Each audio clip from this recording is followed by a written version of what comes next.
Bismillahirrahmanirrahim. Assalamualaikum warahmatullahi wabarakatuh. Saya Irma Oktavianti dari Pendidikan Bahasa Arab 2 semester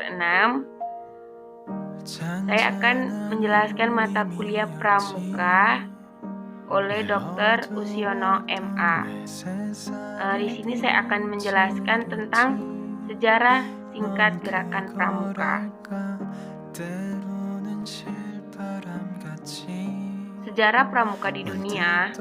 Gerakan kepanduan Scott Movement atau didirikan oleh RSS Baden-Powell dimulai pada 25 Juli tahun 1907, yaitu saat diselenggarakannya perkemahan di Brownsea Island Up, Inggris selama 8 hari dari tanggal 1 sampai 9 Agustus.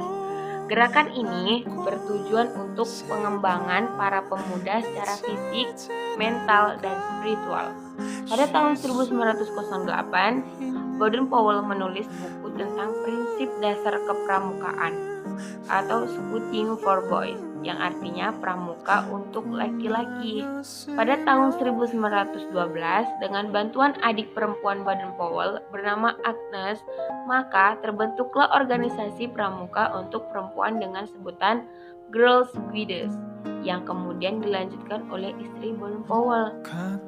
Pada tahun 1920, Pramuka pertama kalinya mengadakan Jambore Dunia, Dewan Internasional Pramuka yang beranggotakan 11 orang. Biro dengan biro pusat di London.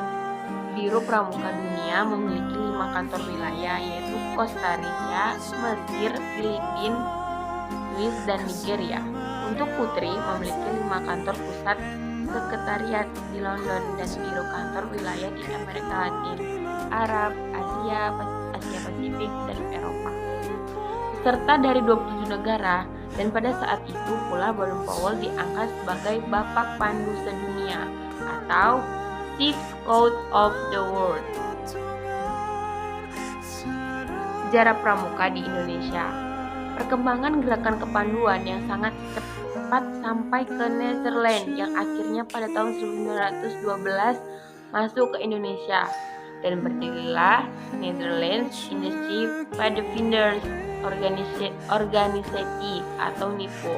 Dari situlah bermunculan berbagai organisasi kepanduan, antara lain Japanese Padvinders atau JPO, Young Java Padvinders atau JGP, National Islamic Padvinders atau NIP, Hizbul Waton HW atau Serekat Islam Afdeling Padvinderi atau SIAP, dan sebagainya. Pada saat itu, pemerintah Hindia Belanda melarang penggunaan istilah Padvinders, yang kemudian diubah menjadi pandu atau kepanduan oleh Kiai Haji Agus Salim. Sumpah Pemuda. Dalam puncak kesadaran persatuan nasional kita, gerakan kepanduan turut berperan pada pencetusan Kongres Pemuda 28 Oktober yang berlanjut pada Kongres Pemuda II. Upaya pada toko pandu ini tercatat pada sejarah pemerintahan Belanda yang dilakukan oleh Dr. Sunaryo SH, Ketua PAP atau Persaudaraan Antara Pandu Indonesia. Setelah Sumpah Pemuda, kesadaran nasionalis semakin meningkat. Pada tahun 1930, berbagai organisasi kepanduan seperti IPO, PK atau Panduan Kesultanan, PPS atau Pandu Pemuda Sumatera bergabung melebur menjadi KBI, Pandu Pemuda Sumatera bergabung melebur menjadi KBI, Kepanduan Bangsa Indonesia.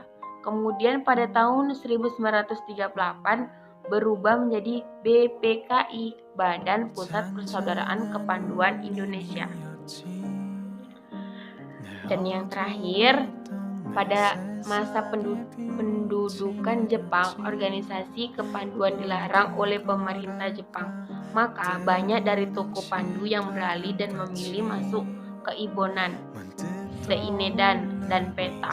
Kemudian pada akhir September 1945 di Gedung Balai Mataram Yogyakarta berkumpul beberapa pemimpin Pandu atau KBI, KW, SIAP, NATPIJ, Tridharma Kaki memutuskan satu. Yang pertama, membentuk Panitia Persatuan Kepaduan Indonesia. Dan yang kedua, anjuran bentuk satu organisasi Pandu seluruh Indonesia. Yang ketiga, bentuk Panja. Dan yang keempat, mempercepat Kongres Persatuan Pandu Indonesia. Setelah proklamasi kemerdekaan, kembali dibentuk Pandu, yaitu Pandu Rakyat Indonesia pada tanggal 28 Desember 1945 dan menjadi satu-satunya organisasi kepanduan. Terima kasih.